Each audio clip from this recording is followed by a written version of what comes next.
नमस्कार, शाम के 5 बजने वाले हैं। वक्त हो गया है देश के सबसे पसंदीदा डिबेट शो राष्ट्रवाद का। आपके साथ मैं हूं राकेश पांडे। वक्फ बोर्ड की मनमानी और दादागिरी पर नकेल कसने के लिए अगर सरकार कोई संशोधन बिल ला रही है तो इस पर इतना हंगामा क्यों मचा है? सवाल यह भी कि संसद में बिल के आने से पहले ही आंदोलन वाली धमकी क्यों? और सवाल यह भी कि क्या तुष्टीकरण की राजनीति के लिए विपक्ष ने पहले से ही हंगामा मचाना शुरू कर दिया? दरअसल खबर यह है कि मोदी सरकार कल वक्फ एक्ट में बदलाव को लेकर एक बिल संसद में ला सकती है। इस खबर के आते ही विपक्ष के साथ साथ खुद को मुसलमानों का सबसे बड़ा पैरोकार बताने वालों ने मोदी सरकार को एंटी मुसलमान बताना शुरू कर दिया। आंदोलन तक की बात की जा रही है। एक नैरेटिव पहले से सेट किया जा रहा है।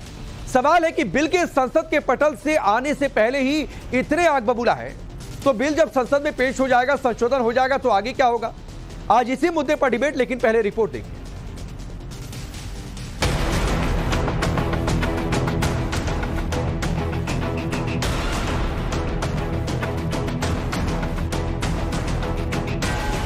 वक्फ बोर्ड की जमीन हड़पने के मनमाने और असीमित अधिकारों पर चाबुक चलाने की बात सामने की आई। सियासत में हाहाकार मच गया। तथाकथित सियासत के सूरमा और धर्म के ठेकेदार मोदी सरकार को मुस्लिम विरोधी बताने लगे। दरअसल खबर है कि मोदी सरकार वक्फ बोर्ड की बेलगाम दादागिरी पर अब शिकंजा कसने की पूरी तैयारी कर चुकी है। सूत्रों के मुताबिक मोदी सरकार वक्फ के अधिकारों पर कटौती करने के लिए संसद में नया बिल लाने जा रही है। सूत्रों की माने तो मोदी सरकार कल यानी सोमवार को संसद में बिल ला सकती है। वक्फ बोर्ड के अधिकारों में कटौती वाला यह बिल है। वक्फ अधिनियम में तकरीबन 40 संशोधन की तैयारी है। अनिवार्य सत्यापन का प्रस्ताव होगा। जिन संपत्तियों पर दावा है उन दावों की जांच अनिवार्य होगी।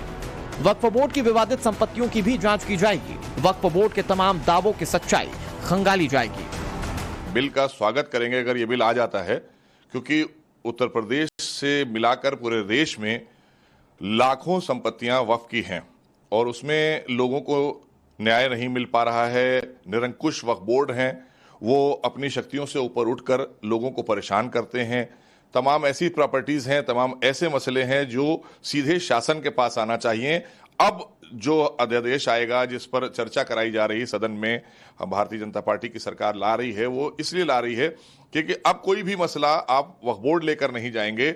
आप पहले शासन के, हमारे जो प्रशासन के अधिकारी हैं उनके पास लाएंगे। कल 5 अगस्त है और मोदी सरकार ने 5 अगस्त को इससे पहले भी बड़े फैसले लिए हैं। साल 2019 में 5 अगस्त को जम्मू कश्मीर से अनुच्छेद 370 हटाया था। 5 अगस्त 2020 को राम मंदिर का भूमि पूजन किया था। अब माना जा रहा है कि कल 5 अगस्त 2024 को मोदी सरकार वक्फ बोर्ड पर नकेल कसने के लिए बड़ा कदम उठा सकती है। इससे पहले शुक्रवार को हुई कैबिनेट की बैठक में वक्फ अधिनियमों में 40 संशोधनों पर चर्चा हुई। लेकिन सवाल है कि आखिर वक्फ अधिनियम में बदलाव की जरूरत क्यों आन पड़ी? दरअसल मौजूदा कानून के मुताबिक वक्फ बोर्ड के पास किसी भी संपत्ति को वक्फ बोर्ड की संपत्ति घोषित करने का अधिकार है। आरोप है कि वक्फ बोर्ड किसी भी संपत्ति को वक्फ बोर्ड की संपत्ति घोषित कर देता है। इसके बाद उस संपत्ति को वापस लेने के लिए जमीन के मालिक को कोर्ट के चक्कर काटने पड़ते हैं। आरोप यह भी है कि वक्फ कई सरकारी संपत्ति पर भी अपना दावा करता है। जमीन हड़पने के लिए वक्फ बोर्ड अपनी शक्तियों का गलत इस्तेमाल करता है। अभी वक्फ बोर्ड के पास 8.7 लाख से ज्यादा संपत्ति है। वक्फ की यह संपत्ति 9.4 लाख एकड़ में फैली हुई है। यही वजह है कि सरकार बिल लाने की बात कह रही है जिससे जमीन संबंधी विवादों को सुलझाया जा सके। लेकिन सरकार के बिल लाने से पहले ही इसका पुरजोर विरोध शुरू हो गया है। मोदी सरकार को मुसलमान विरोधी कहा जा रहा है। मौलाना साजिद रशीदी ने तो बिल के विरोध में मुसलमानों को सड़क पर उतरने का आह्वान तक कर दिया। अभी बजट आया, बजट में किसी को कुछ नहीं मिला। महंगाई जो की तो है, बेरोजगारी है, इस पर कोई बात नहीं, बस सिर्फ मुसलमान मुसलमान मुसलमान। इसलिए मैं मुसलमानों से अपील करना चाहता हूं कि मुसलमानों, अपने वक्फ को बचाने के लिए, अपनी मस्जिदों को बचाने के लिए संवैधानिक तरीके से, जो संविधान ने हमें इजाज़त दी है उस तरीके से अपना एहतजाज दर्ज कराना पड़ेगा। किसान आए, उन्होंने आंदोलन किया, बिल वापस हो गए। अगर हम भी संवैधानिक तरीके से जब तक हम बाहर नहीं निकलेंगे, ये बिल हमारे खिलाफ आते रहेंगे। इसलिए संवैधानिक तरीके से बगैर किसी की संपत्ति को नुकसान पहुंचाए हमें इन बिलों की मुखालफत करनी पड़ेगी नहीं तो और भी ज्यादा बिल, इससे सख्त बिल हमारे खिलाफ आ सकते हैं। पार्लियामेंट जब चल रहा है तो सरकार का काम ही है कि इमीडिएटली आप पार्लियामेंट को इन्फॉर्म करते, बजाय इसके कि आपने मीडिया को लीक किया। अब जो मीडिया ने रिपोर्ट किया उसकी बुनियाद पर मैं ये कह सकता हूं कि ये जो प्रपोज अमेंडमेंट से जो मीडिया में जो लिखा गया है वो इस बात को बताता है कि मोदी हुकूमत वक्फ बोर्ड की ऑटोनॉमी को छीनना चाहती है और ये खुद फ्रीडम ऑफ रिलीजन के खिलाफ है। बीजेपी शुरू से वक्फ बोर्ड्स और वक्फ की प्रॉपर्टीज के खिलाफ रही है। 1995 और 2013 में वक्फ एक्ट में संशोधन कर वक्फ बोर्ड को असीमित अधिकार देने वाली कांग्रेस भी बिल के विरोध में आवाज उठा रही है। कांग्रेस बीजेपी को मुसलमानों का विरोधी बता रही है तो समाजवादी पार्टी धमकी दे रही है कि जैसा किसान कानूनों को लेकर हुआ ऐसा ही इस कानून का भी हाल होगा। कि सरकार बीजेपी की है और बीजेपी की नीतियां एंटी मुस्लिम है। वो मुसलमानों के इस वक्फ को भी खत्म कर देना चाहती है। यूपी के अंदर योगी आदित्यनाथ मुसलमानों के घरों पर बुलडोजर चला रहे हैं और यहां बीजेपी सरकार वक्फ पे बुलडोजर चला देना चाहती है। मैं ये भी कहूंगा इस वक्त देखना है कि चंद्रबाबू नायडू और नीतीश कुमार इस मामले में क्या कदम उठाते हैं। उनको चाहिए कि इस कानून को रोकें। ये फैलाना, प्रोपेगेंडा करना कि किसी भी प्रॉपर्टी को वक्फ की कह दिया जाता है, ऐसा नहीं है, उचित नहीं है कहना। कई कई सौ साल पुरानी खबरें होती हैं। अगर ऐसा हम कोई ऐसा कानून उजलत में लाते हैं तो उसका जो है वो ऐसे ही जैसे वक्फ, जैसे हम कृषि कानून लेकर आए और किसानों का जो अपमान सारी दुनिया ने देखा और भारत की छवि को नुकसान पहुंचा कि 750 किसान शहीद हो गए, तो वैसे ये इससे गलत परंपरा एक ये पूरी दुनिया में ये मैसेज जाएगा कि वहां पर जो है वो सरकार अपनी मनमानी कर रही है और रूल ऑफ लॉ, कॉन्स्टिट्यूशन के अगेंस्ट काम कर रही है। विपक्ष विरोध कर रहा है, लेकिन सच्चाई ये भी है कि सेना और रेलवे के बाद इस देश में सबसे ज्यादा प्रॉपर्टी है तो वो केवल वक्फ के पास है। ऐसे में सवाल है कि क्या वक्फ की मनमानी रोकने वाले बिल पर भी विपक्ष सियासत करेगा? क्या वोट बैंक के लिए विपक्ष बिल के संसद में आने से पहले ही विरोध करना शुरू कर चुका है? क्या तुष्टीकरण की राजनीति के लिए बिल को मुसलमान विरोधी बताने की कवायद शुरू हो गई है? सवाल यह भी है कि बिल के आने से पहले ही इतना हाहाकार मचा है तो बिल आने के बाद क्या होगा? Bureau report, times now, Navbharat. अब सोचिए 9.4 लाख एकड़ की प्रॉपर्टी और निगरानी के दायरे से बाहर रहना चाहते हैं। वक्फ बोर्ड कहीं पर दावा करे, वहां पर अनिवार्य सत्यापन की बात आ जाए कि भाई दावा ठीक है, गलत है, क्या है, तो यह सत्यापन चाहिए नहीं, जो सूत्रों के हवाले से जानकारी आ रही है। चलिए आपका परिचय आज के मेहमानों से करवाता हूं। नाजिया इलाही खान सोशल एक्टिविस्ट हैं, विनोद बंसल जी बीएचपी के प्रवक्ता, मौलाना साजिद रशीदी जी इस्लामिक स्कॉलर, हाफिज नूर अहमद अजहरी साहब जो कि इस्लामिक स्कॉलर हैं, और अजय वर्मा जी कांग्रेस पार्टी के नेता। आप सभी का बहुत बहुत स्वागत है। साजिद रशीदी जी, आपसे शुरू करता हूं। विरोध के नाम पर जो आपकी बातें मैंने सुनी है, जो बयान सुना है, क्या आप पहले सीए में जो हुआ अब इसी तरीके से वक्फ एक्ट में संशोधन पर दूसरा शाहीन बाग आप खड़ा करना चाहते हैं?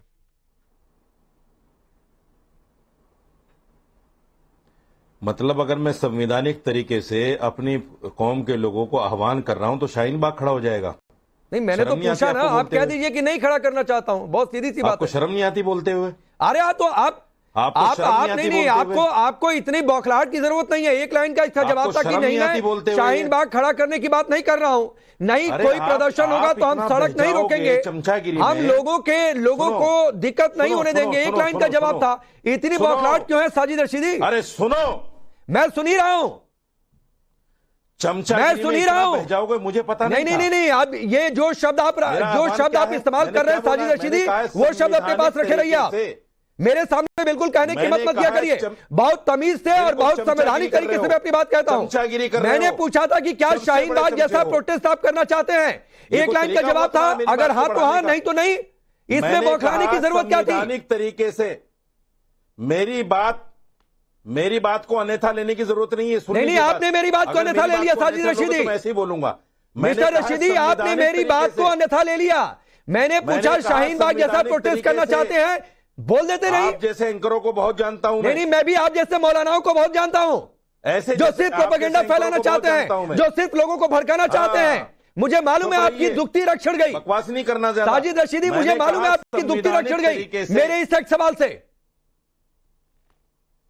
मैंने कहा अरे मेरी दुखती रग आप क्या छेड़ोगे, आपकी औकात क्या है मेरे भाई? नहीं मेरी औकात मत देखिए साजिद मैं तो रशीदी। बहुत सहनशील आदमी साजिद हूं। रशीदी एक मिनट, आप एक जैसे मिनट पता साजिद नहीं कितने रशीदी, एंकरों को झेलता हूं रोजाना। मैं वार्न कर रहा हूं, मेरी औकात देखने पर मत आइएगा। पता नहीं और यहाँ कितने पर एंकरों आपको को औकात झेलता हूं देखने के लिए नहीं आपके बुलाता हूं साजिद रशीदी। मैं बहुत एकदम बात सहनशील याद आदमी रखिएगा, हूं।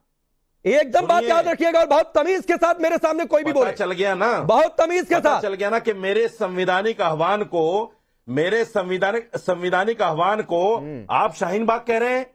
आपको शर्म नहीं आई कहते नहीं, हुए? मैंने शाहीन बाग नहीं कहा साजिद आपको रशीदी, शर्म मैंने नहीं आई पूछा कहते हुए? क्या दूसरा मैंने शाहीन बाग संविधानिक खड़ा लफ्ज जोड़ा करना है चाहते उसमें। हैं? क्या शाहीन बाग जैसा प्रोटेस्ट करना चाहते हैं? आपको बोल देना था क्यों एक लाइन में शाहीन कि बाग नहीं कैसे करना होगा चाहता ये? हूं। ये शाहीन बाग कैसे होगा? तो मैं आप जैसे लोग ही किसानों को खालिस्तानी कह रहे नहीं थे। नहीं साजिद रशीदी आप सुनिए, जैसे लोग ही किसानों साजिद को रशीदी सुनिए, आतंकवादी कह एकदम रहे थे। बदतमीजी वाली आप बातचीत जैसे मेरे एंकर सामने ही- मत करिए भाई। मुझे आप पता है जैसे आपको एंकर ही सत्यापन थे की वो, बात से चिढ़ मच गई। जो खालिस्तानी मुझे कह रहे थे पता है कि किसानों आप को। चाहते हैं कि शर्म असीमित नहीं आती अधिकार कहते रहे। हुए?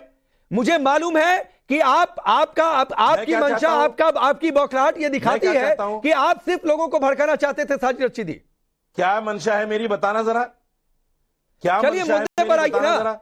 अरे मुद्दे पर आइए मैंने साजिद कहा रशीदी, अगर आपको संवैधानिक तार्किक कोई बात तरीके से करनी है बगैर और अगर सरकार कोई की पॉजिटिव संपत्ति मैसेज को देना है, नुकसान एक पहुंचाए लाइन में बोल हुए- दीजिए शाहीन बाग जैसा प्रोटेस्ट नहीं होगा, बात खत्म, आगे बढ़ जाइए उस पर। बिल्कुल पॉजिटिव मैसेज है मेरा। आपकी तरह मेरे दिमाग में गोबर नहीं है, आपकी तरह। साजिद रशीदी, आपने मेरे अब साजिद रशीदी की आवाज डाउन करिए। मैंने कहा साजिद रशीदी, साजिद रशीदी को हटाइए, साजिद रशीदी को हटाइए, आपके दिमाग में गोबर भरा होगा। जब आपका दिमाग ठीक हो जाए तो मेरे डिबेट में आइएगा। हटाइए साजिद रशीदी को पैनल से, हटाइए साजिद रशीदी को, प्लीज हटाइए। पीसीआर इंश्योर करिए, डिबेट में आप आगे ना रहे।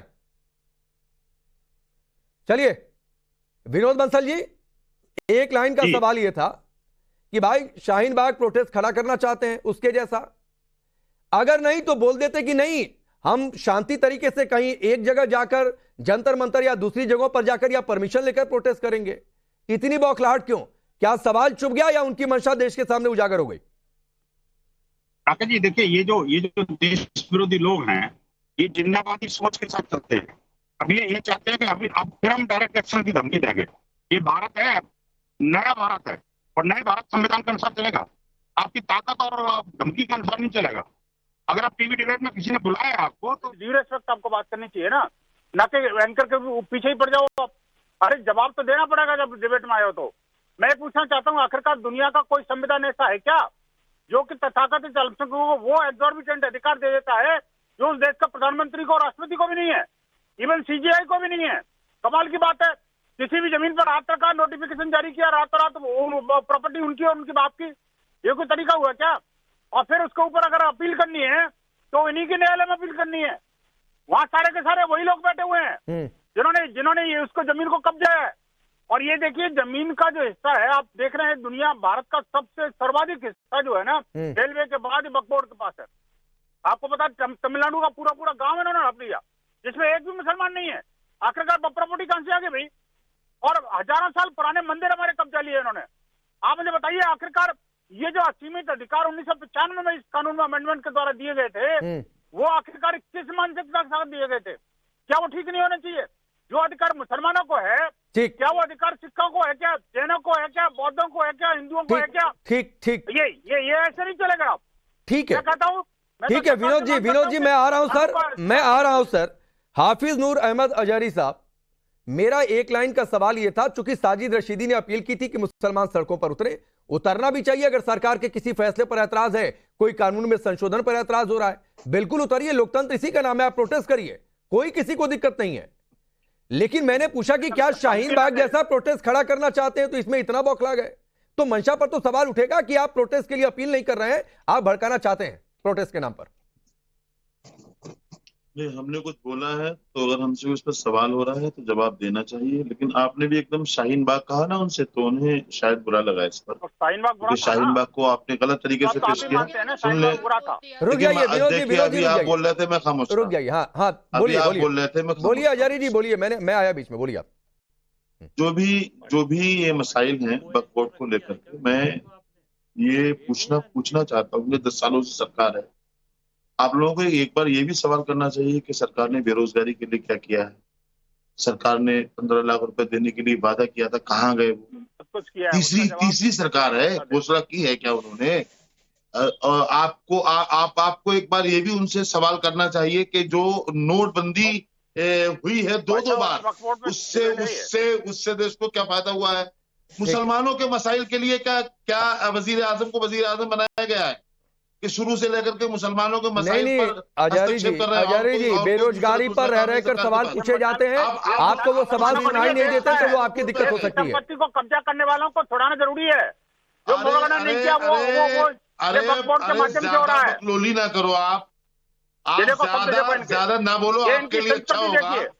आपकी जहरीली जबान मुसलमानों के लिए चलती है। आपकी जहरीली जबान मुसलमानों के हुकूक का जब मसला आता है तो आप बिलबिला जाते हो, तो आपको चक्कर आ जाता है। मुसलमानों के घर बुलडोज हो तो आप खुशी के दिए आप जलाते हो। मुसलमानों के घरों के लड़कों को गोलियां मारी जा रही हैं, आप तमाशा देख रहे हो। मुसलमानों के हुकूक पर डाका, इसीलिए सरकार नहीं दिक्कत ये है। मैं 1 मिनट विनोद जी 1 मिनट। अरे अजारी जी सुनिए ना, सुनिए। दिक्कत ये है मुसलमान इतना मत करिए। दिक्कत ये है कि बुलडोजर चलता है तो सुनिए ना सर, आप अतीक को मुसलमान बना देते हैं, आप मुख्तार को मुसलमान की पहचान बताकर कहते हैं बुलडोजर नहीं चलना चाहिए। आप अयोध्या को उस मोहित खान को मुसलमान बताकर कहते हैं कि उसके घर पर उसकी प्रॉपर्टी पर बुलडोजर नहीं चलना चाहिए, जो 12 साल की लड़की से गैंगरेप का आरोपी है। तो दिक्कत है आपकी सोच में, इस सोच को दुरुस्त करिए, फिर आपको मुसलमान के घर पर बुलडोजर चलता नहीं दिखाई देगा। राकेश जी सुन ले, तो अभी बुलडोजर पर मत जाइए। मैं अजारी जी मैं टॉपिक पर आ रहा हूं। 12 साल की बच्ची के साथ रेप हुआ, कौन सा मुसलमान रेपिस्ट के साथ में खड़ा हुआ? नहीं मैंने एक बात कही, आपने कहा कि अरे अजारी जी सुनिए, एक मिनट अजारी जी आपने कहा ना मुसलमान के घर पर बुलडोजर, तो कोई मासूम मुसलमान के घर पर बुलडोजर नहीं चला है। मैं सिर्फ आपको ये समझा रहा था, इसलिए मुसलमान मत गिनिए मोहित खान को, अतीक को, मुख्तार को। ऐसी में आपकी इमेज गलत जाती है। आप टॉपिक पर आइए सर, टॉपिक पर आइए सर। 1 मिनट रुक जाइए। अयोध्या टॉपिक नहीं है, कल हमने डिबेट किया था, फिर डिबेट करेंगे, आपको बुला लूंगा। आपका अयोध्या पर बातचीत करने का मन है, रुक जाइए। सुनिए हाँ यस, वक्फ बोर्ड पर ही आ रहा हूँ। अब चुप नाजिया, अच्छा रुक जाइए नाजिया, आप वकील भी हैं, कानून को हम सबसे बेहतर समझती हैं मुझे लगता है जितने पैनलिस्ट हैं। ये बौखलाहट है क्यों? असीमित अधिकार खत्म होने की बात आई इसलिए, या फिर वक्फ बोर्ड दावा करे तो ये तो कोई कह नहीं रहा कि दावा नहीं करे, सिर्फ इतनी सी बात है कि एक बार सत्यापन हो जाए कि ये दावा सही है गलत है, तो सत्यापन की बात पर भी इतनी बेचैनी तो होगी ना राकेश जी, क्योंकि वक्फ बोर्ड एक्चुअली में मुस्लिम सोशल वेलफेयर के लिए बनवाया गया था, लेकिन वो कन्वर्ट हो गया लैंड माफिया में। क्या भारत के लोगों को ये बात पता नहीं है कि रेलवे की 12.9 लाख एकड़ जमीन वक्फ बोर्ड ने हड़प करके रखी हुई है फोर्सिबली लोगों की जमीन 17.99 लाख एकड़ फोर्सिबली हड़प करके रखा हुआ है। क्या हम सब भूल चुके हैं कि इलाहाबाद हाईकोर्ट के अंदर एक मस्जिद हुआ करती थी और वक्फ बोर्ड ने ऐलान कर दिया कि यह वक्फ बोर्ड की प्रॉपर्टी है। बाद में सुप्रीम कोर्ट को इंटरवीन करना पड़ा और सुप्रीम कोर्ट ने कहा कि भगाओ यहां से, ये बिल्कुल भी वक्फ बोर्ड का नहीं माना जाएगा। अब बात आती है कि वक्फ बोर्ड प्रॉपर्टी एक्ट 1995 के चैप्टर 9 और सेक्शन 104B में अगर आप जाकर के क्लॉज 6 को पढ़ेंगे, कलेजा दहल जाएगा राकेश जी, कलेजा दहल जाएगा। सीधा लिखा हुआ है, मैं इसकी अरबी की किताबें लेकर के बैठी हुई हूँ, सीधा लिखा हुआ है कि वक्फ बोर्ड अगर किसी प्रॉपर्टी पर धावा बोलता है, ग्रैब करता है, स्नैच करता है और कहता है कि ये मेरा है, तो ट्रिब्यूनल में ही आपको जाना पड़ेगा, जहां के वकील भी वहीं के होंगे, जज भी वहीं का होगा, फैसला भी वहीं का होगा और कोई भी इसमें इंटरफेयर नहीं कर सकता है। मतलब ये है नाजिया, मतलब ये है कि वक्फ बोर्ड ये कहे कि मान लीजिए मेरी जमीन पर आकर कहे कि ये तो हमारी जमीन है, तो दावा कर तो वो हाँ, तो फिर अब आपको या तो वक्फ बोर्ड के ट्रिब्यूनल में उसके कोर्ट में जाना पड़ेगा विरोधी, और या तो फिर सुप्रीम कोर्ट और हाई कोर्ट सीधा जाना पड़ेगा और चप्पल घिसना पड़ेगा, पूरे पैर घिस जाएंगे। फिर सेक्शन 40 में जाइएगा, चैप्टर 5 में, जिसमें वक्फ बोर्ड एक्ट, प्रॉपर्टी एक्ट ये कह रहा है कि अगर सरकार स्टेट गवर्नमेंट या सेंट्रल गवर्नमेंट अगर कोई प्रॉपर्टी लेती है अपने इस्तेमाल के लिए तो वक्फ बोर्ड को रेंट देगी। उत्तर प्रदेश में 1,99,701 वक्फ बोर्ड की प्रॉपर्टी। ठीक, मैं इस पर आ रहा हूं नाजिया। अब अजय वर्मा जी के पास जाता हूं, उन्होंने अभी तक नहीं बोला, उसके बाद विनोद जी आपके पास आऊंगा। अजय वर्मा जी, राशिद अल्वी ने कहा कि वक्फ सरकार खत्म कर देना चाहती है, तो सर ये भी तो एक तरीके से भड़काने वाली बात हो गई कि मुसलमानों से कह रहे हैं वक्फ एक्ट ही खत्म होने जा रहा है, जबकि इसमें सिर्फ संशोधन की बात हो रही है। एंटी मुस्लिम आप इसे बता दे रहे हैं। पंडित जी, आज मैं भी सुन रहा था, ये बताइए, देश की किसी भी बड़ी प्रॉपर्टी पर या देश के किसी ऑफिस पर या देश के किसी चैनल पर वक्फ बोर्ड ने इस तरह की कार्यवाही की है या कहा है कि ये हमारी जमीन है, सिवाय इसे प्रोपोगंडा के लिए? मैंने कहा बीच में ना बोले, विनोद जी, आप राकेश जी फिर इनसे डिबेट कर। एक मिनट नहीं, मैं आ रहा हूं। विनोद जी, नाजिया 1 मिनट रुकिए। अजय वर्मा ने 15 मिनट इंतजार किया है, उनकी पहली बारी है, तो उनको आधा 1 मिनट कम से कम अनइंटरप्टेड दे दीजिए, फिर आप लोग बोलिएगा। बोलिए अजय वर्मा। पूरा बोलिए, मैं तो इनको सिर्फ करेक्ट किया है। नहीं, मुझे बीच में ना समझाएं आप। राकेश जी, आपने कुछ पेड और अनपेड एंकर रख रखे हैं क्या? अरे रुकिए ना अजय वर्मा, आपको आधा 1 मिनट अनइंटरप्टेड दिया तो सर फिर मुझे सिखाइए नहीं, तो मुझे सिखाइए नहीं। आपसे जो सवाल पूछा उसका जवाब दीजिए। भाजपा के मुखौटे चले, आपसे जो सवाल पूछा उसका जवाब दीजिए। आप कौन किसका मुखौटा है नहीं है ये तय करने के लिए आपको नहीं बुलाया। क्या बैठे? Please Ajay Verma, please. नहीं, आप ऐसे टाइम खराब करते हैं। नहीं, हम ऐसे लोगों से डिबेट नहीं तो मैंने नहीं कहा कि आप डिबेट करिए, आपसे जो सवाल पूछा उसका जवाब दीजिए। मैं इन्हें बुद्धिजीवी समझता हूँ। अरे भाई, जो 1 मिनट अभी सिर्फ अजय वर्मा की आवाज होने जा रही है। मैं अजय वर्मा, रुकिए ना, मेरी बात रखने अजय वर्मा रुक जाइए, अभी कोई नहीं आएगा बीच में, रुक जाइए। नाजिया अभी शांत रहेंगे, विनोद जी अभी शांत रहेंगे। 1 मिनट आप बोलिए। अरे बोलिए अजय वर्मा, प्लीज। लोकतंत्र है, बोलिए। देखिए, मैं ये पूछना चाहता हूँ पांडे जी, सरकार के पास पावर है, सरकार के पास दो बैसाखियों की पावर है, नायडू और नीतीश जी की। तो एक वैसाखी नायडू साहब से पूछ लें पहले, प्रधानमंत्री जी, ये प्रोपोगंडा एजेंडा तो इनकी जो टीम चला रही है कि बदलेंगे, अरे करें संशोधन, इसमें क्या मतलब है चर्चा करने का? कर दीजिए उठा के संशोधन, हम में ताकत है तो करिए। अपने विचार तो लोकतंत्र में अजय वर्मा भी रख सकता है, राकेश पांडे भी रख सकते हैं, और हाजी जी भी रख सकते हैं, और राशिद अल्वी भी रख सकते हैं, और अपोजिशन के 70% लोग भी रख सकते हैं। लेकिन आप जो ये एजेंडा चला रहे हैं सरकार के पक्ष में, लंगड़ी सरकार के पक्ष में, भाई ये कहां तक जाएगी? नहीं, सुनिए ना, अभी सरकार लंगड़ी है, 1/3, ये मत जाइए उस पर। मेरा सवाल सीधा सा था, ये एंटी मुस्लिम कैसे है और संशोधन को आप खत्म क्यों बता रहे हैं? मैंने कहा ना, देखिए, देश में बहुत सारी संस्थाएं हैं, ध्यान भटकाने के लिए बब संशोधन पे क्यों आए गए? क्या देश के 80% लोगों की मांग थी? नजूल भूमि के उसमें आपने देखा, प्रवर समिति को रिपोर्ट भेजनी पड़ी। भाजपा की सारी सहयोगी संस्थाएं, चाहे वो अनुप्रिया पटेल हो, निषाद हो, राजवर हो, और आपके राजा भैया हो, भूपेंद्र चौधरी प्रदेश मंत्री बीजेपी हो, दोनों चीफ मिनिस्टर, डिप्टी सीएम हो, सिद्धार्थनाथ सिंह मंत्री हो, तो ये सरकार की जो फुटबॉल है, लोगों का ध्यान भटकाने के लिए। नहीं अजय वर्मा, ये ध्यान भटकाने, मैंने पूछा ये एंटी मुस्लिम कैसे है?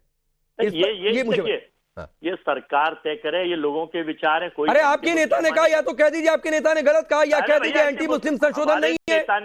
हमारे नेता ने जो कहा वो सही कहा है। हाँ, तो कैसे एंटी मुस्लिम है भाई? और अगर ये एंटी मुस्लिम है अजय वर्मा, तो जो आप लोग 95 में कानून लेकर आए, तो वो क्या प्रो मुस्लिम पॉलिटिक्स के लिए ये कानून लेकर आए?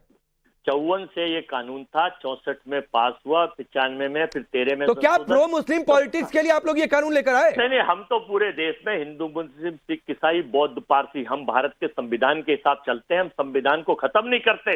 ये भारत की सरकार संविधान नहीं, अजय वर्मा सवाल तो ठीक है ना, खत्म कर रही है। आप कह रहे हैं कि एंटी मुस्लिम है, मैं पूछ रहा हूं तो क्या इस कानून को लाना प्रो मुस्लिम की पॉलिटिक्स थी? अगर संशोधन एंटी मुस्लिम है तो अब ये तो सरकार से पूछिए कि ये, अरे सरकार से क्यों पूछूं? आप एंटी मुस्लिम है, पूछने जाऊं सरकार से? पांडे जी, सरकार ही तो ला रही है इसे, सरकार से भी पूछा। अजय वर्मा, आप सवाल ही नहीं समझ पाते हैं भाई, या एंटी मुस्लिम है? बहुत दिक्कत आपके साथ है, आप सवाल ही नहीं समझ पाते हैं। चलिए 1 मिनट रुक जाइए। अब हजारी जी, एक बार फिर आपके पास आ रहा हूं, और जो बात विनोद जी ने शुरुआत की थी, विनोद जी आधा मिनट दे दीजिए, आपका सवाल एक अधूरा रह गया था। और मेरे को एक काउंटर क्वेश्चन पूछना था अजय जी से बेसिकली। अच्छा, बोल लीजिए। अजय जी देखिए, कांग्रेस के बड़े विद्वान प्रवक्ता हैं, आप जो कह रहे थे समझ नहीं पा रहे, समझते सब कुछ है, लेकिन उनको समझा के भेजा गया है ना जी, ये मजबूरी इनकी है। लेकिन अजय जी, मैं एक बात पूछना चाहता हूँ, आपके संज्ञान में लाना चाहता हूँ, आपने कहा कौन सी बड़ी प्रॉपर्टी है, आप बाहर मत जाइए जी। 123 प्रॉपर्टीज की लिस्ट है मेरे पास, जो भारत सरकार की प्रॉपर्टीज हैं, और 1919 में जब यहाँ अपना राजधानी बनी थी अंग्रेजों के काल में, तब वो प्रॉपर्टी जो है ना जी यहाँ पर भारत सरकार को ट्रांसफर की गई थी। आपको पता है 84 में इंदिरा गांधी जी ने उनको थाली में, एक मिनट मेरी बात पूरी होने दे, मैं बताता हूँ आपको। वो जो 123 प्रॉपर्टीज है ना जी, उसमें 62 प्रॉपर्टी जो है, 61 प्रॉपर्टी जो है वो लैंड डेवलपमेंट डिपार्टमेंट की है और 62 प्रॉपर्टी डीडीए की है। और उसमें से भाई साहब आपको बताऊँ, एक तो उपराष्ट्रपति भवन के अंदर है और एक वायरलेस सब स्टेशन में जो डिफेंस का बहुत बड़ा आउटलेट है। और उसके लिए 1984 से लेके आज तक विश्व हिंदू परिषद जो है ना वहाँ पर हाई कोर्ट में लड़ रहा है। उसका कोई बोनस वो नहीं है, कोई इंटरेस्ट नहीं है, लेकिन भारत सरकार की प्रॉपर्टी को बचाने के लिए। और आपकी सरकार ने न सिर्फ 1984 में, एक मिनट में राजा जी मेरी बात पूरी नहीं हुई, मैं कहता हूँ 1984 में सिर्फ इंदिरा गांधी जी ने, बल्कि 2014 में मनमोहन सिंह सरकार ने भी उनको थाली में परोस के दे दिया था। वो कब? इलेक्शन से जस्ट कुछ दिन पहले, 1 या 2 दिन पहले। आप बताएं 2014 में जब इलेक्शन डिक्लेयर हुआ था, मनमोहन सरकार ने तुरंत एक नोटिफिकेशन जारी करके वो सारी प्रॉपर्टी का वक्फ बोर्ड को दे दिया था। हम वापस इलेक्शन कमीशन के पास गए, इलेक्शन कमीशन ने उस ऑर्डर को नल एंड वॉइड किया और उसके बाद में मामला अभी भी हाईकोर्ट में चल रहा है। आप देखिए कि आप कहते हो कि प्रॉपर्टी कौन सी है। भाई साहब ये तो 123 प्रॉपर्टी मात्र हैं जो कि अरबों खरबों रुपए की हैं और भारत सरकार की हैं। आप भारत सरकार के प्रॉपर्टी को बचाने के लिए बताइए ना, इतनी लड़ाई तो हमने राम जन्मभूमि के लिए। चलिए जवाब सुन लीजिए, फिर मैं हजारी जी के पास जाता हूँ। बोलिए पांडे जी। इन्होंने जो चिट्ठा रखा, ये भाजपा आईटी सेल से लेके आगे चिट्ठा रख दीजिए। मेरा पूरा सुन ले, बीच में ना बोले। भाजपा को छोड़ दो, मेरे मैं बीच में सुन ले, मैं आपके बीच में नहीं बोला था, बार बार टोक रहे थे। सुन ले, आप बुजुर्ग आदमी है, पहले सुन ले। आपने रखा तो मुझे अपना पक्ष रखने के बाद में बोलना, फिर वही बात आ गई। इसका मतलब ये आप गलत एजेंडा है। नहीं नहीं, गलत एजेंडा है। आप सुनना नहीं चाहते जवाब, पहले पूरा सुन लीजिए, पूरा सुन लीजिए भाई। मैं आपको ये बता रहा हूँ कि 2014 में एक वास्को डिगामा साहब गुजरात से आए थे, भारत की खोज हुई थी, वो देश के राजा बने थे। सुन लीजिए, ये मैं नहीं कह रहा, क्योंकि भारत ही 2014 के बाद आजाद हुआ है और 2014 से पहले ना भारत था, ना जेल थी, ना मेल थी, ना आप थे, ना हम थे, अब चलिए, अब रुकिए अजय वर्मा, आप रोज 2 लाइन लिखकर आते हैं, रटकर आते हैं, वही 2 लाइन बोलते हैं कि आईटी सेल से आया होगा, भाजपा का एजेंडा है, फलाने का प्रोपेगेंडा है। आपके पास उन बातों का कोई तार्किक जवाब नहीं होता है जो 123 प्रॉपर्टीज की लिस्ट दिखा रहे हैं। चलिए 1 मिनट रुक जाइए। नहीं अजय वर्मा, या तो आप तार्किक, मैं हजारी जी के पास जा रहा हूं और जरा वो ग्राफिक्स डालिए स्क्रीन पर कि कहां कहां क्या क्या आरोप हैं। 2014, हाँ ठीक है 2014 से नहीं, आप अभी 2014 में ही उलझे रहिए सर। 10 साल बीत गए 2014 के, 2014 की मिली हार को अभी तक भूल नहीं पाए। भूल कर आगे बढ़िए तो शायद पार्टी की स्थिति 100 से पार चली जाए। तो रुक जाइए अजय वर्मा प्लीज। अब हजारी जी, अगर आपके सामने स्क्रीन चल रही होगी, तमिलनाडु जिसका जिक्र शुरुआत में विनोद बंसल ने किया था, 95% गांव की आबादी हिंदू है। वक्फ बोर्ड कह रहा है पूरा गांव ही हमारा है। मंदिर 1500 साल पुराना वक्फ बोर्ड कह रहा है हमारा है। मैं एक हैदराबाद का उदाहरण आपको दे रहा हूं, कई सारी जगहों के उदाहरण हैं। हैदराबाद में 5 स्टार एक होटल है, उसको वक्फ बोर्ड ने अपनी जागीर घोषित कर दिया। हाई कोर्ट मामला चला गया, हाई कोर्ट ने दखल दिया, तब कहीं जाकर होटल मालिक को जमीन अपनी वापस मिल गई। कुल मिलाकर इन सभी उदाहरणों में एक बात है अजय जी, और बहुत तार्किक बात मैं चाह रहा हूं बिना चीख चिल्लाहट के, कि दावे कई बार विवादों में हैं और कई बार दावे गलत साबित हुए हैं। तो संशोधन में जो जानकारी मिली है वो सिर्फ एक लाइन की है कि अनिवार्य सत्यापन की बात हो सकती है। मतलब वक्फ बोर्ड कहीं पर दावा करे, मेरी आपकी अजय वर्मा की किसी जमीन पर ही कोई दावा कर दे वक्फ बोर्ड, तो दावा खारिज ना हो, पहले सत्यापन हो। सत्यापन में वक्फ बोर्ड का दावा अगर सही निकले तो उसको जमीन मिले, ना मिले तो जिसकी है उसके पास रहे। तो इस पर इतनी बौखलाहट क्यों है, जबकि ट्रैक रिकॉर्ड है कि वक्फ बोर्ड के दावे कई बार गलत साबित हुए हैं। कुछ मेरी जानकारियां, कुछ विनोद बंसल की जानकारी। अधिकांश बिल लाना है। देखिए अब कोई बोले ना, मैं नहीं बोला, गौर से सुना है मैंने। देखिए बिल आ रहा है कल या परसों या नरसों, जब भी आए, बिल अभी आया नहीं है। बिल लीक कैसे हुआ पता नहीं, बिल सांसदों से मालूम किया तो सांसद लोग बता रहे कि हमें इसकी जानकारी नहीं लगी। अरे लीक कैसे हुआ नहीं हुआ वो छोड़ दीजिए, जो सवाल पूछा उस पर आइए। क्यों नहीं पूछेंगे? अरे जब है नहीं तो विवाद क्यों कर रहे हो आप? क्या हुआ सबके मीडिया के पास हमेशा डाइवर्ट करने की कोशिश करते हैं। अच्छा एक मिनट अजय जी को बोलने दीजिए, फिर नाज़िया आप जवाब दीजिएगा। अजहरी जी, अरे अजहरी जी, जानकारी कैसे आई नहीं आई, किसी ने लीक कर दिया, इस पर मत रहिए सर। जो सवाल पूछा, अरे रुकिए ना अजहरी जी, प्लीज प्लीज सुना करिए। जो सवाल पूछा उसका जवाब दीजिए, कैसे लीक हुआ, कैसे जानकारी आई, छोड़ दीजिए सर। जो जानकारी आ गई उस पर जो सवाल पूछा उसका जवाब नहीं, तो हटाइए। मैं आप नहीं, मैं बिल्कुल हटा नहीं रहा हूं, मैं सिर्फ आपसे ये कह रहा हूं जो सवाल पूछा उसका जवाब दीजिए। चलिए बोलिए। अरे ये बंसल जैसे लोग बीच में किसी अरे प्लीज, मैंने बंसल जी को रोक दिया। बंसल जैसे लोग, नाजिया जैसे लोग मत कहिए, नहीं तो वो पलट कर कहेंगे अजहरी जैसे लोग, आपको अच्छा नहीं लगेगा। ये टाइम्स नाउ पे नए अभी एक मिनट, रखेगा विनोद, सबकी आवाज डाउन है, सिर्फ अजहरी जी की आवाज ऑन एयर जा रही है। आप बोलिए, जवाब दीजिए। मेरा सीधा सीधा कहना यह है कि जितने मसले अब तक सरकार उठा रही है, 2014 से अब तक सरकार ने सिर्फ मुसलमानों के मसले उठाए। देश के मसलों की तरफ कब देखा जाएगा? तमाम मसलों पर हवा। अरे वक्फ बोर्ड देश के बाहर है, पाकिस्तान में, पाकिस्तान के वक्फ बोर्ड की बात हो रही है, अफगानिस्तान के किसी संस्था की बात हो रही है। मुसलमान ही चुप रहे हैं कि वक्फ बोर्ड पर ऐसा हो गया। आप मुसलमान से आगे बढ़ ही नहीं पा रहे। नाजिया रुक जाइए, अब वक्त कम है। नाजिया, जो सवाल पूछा उसका जवाब नहीं देंगे। ये वक्फ बोर्ड हिंदुस्तान के बाहर का है क्या? पाकिस्तान के लोगों की बात हो रही है। नहीं, इनको 1931 का एस्टैब्लिश किया हुआ जो वक्फ वाला है ये उनको पसंद है। जिन्ना का बनाया हुआ, ब्रिटिश का बनाया हुआ शरिया इनको पसंद है। इन सारे मुसलमानों का और वक्फ बोर्ड का, जितने भी मौलवी मुल्ला होते हैं, उनका कहना होता है वक्फ बोर्ड की प्रॉपर्टी अल्लाह के राह में जो लोग देते हैं उसकी प्रॉपर्टी है। तो मेरा कहना है कि 80% वक्फ बोर्ड की प्रॉपर्टीज पर क्यों डिस्प्यूट चल रहा है और केसेस क्यों चल रहे हैं। 702 केसेस तो मैं देख रही हूँ जो लैंड डिस्प्यूटेड चल रहा है। तमिलनाडु के किसान की जमीन ले ली थी और वो बेचारा किसान अपनी बेटी का विवाह नहीं कर पाया क्योंकि वो प्रॉपर्टी वक्फ बोर्ड ने हड़प कर ली। वक्फ बोर्ड एक लैंड माफिया है और लैंड माफिया के जस्टिफिकेशन पर इसने हमेशा जमीन को ग्रैब करने की कोशिश की है और इस पर जो अमेंडमेंट आ रहे हैं।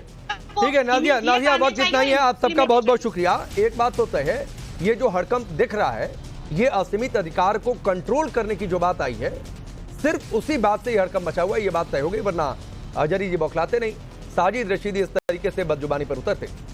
आप सभी का बहुत बहुत शुक्रिया। रुकेंगे देख के।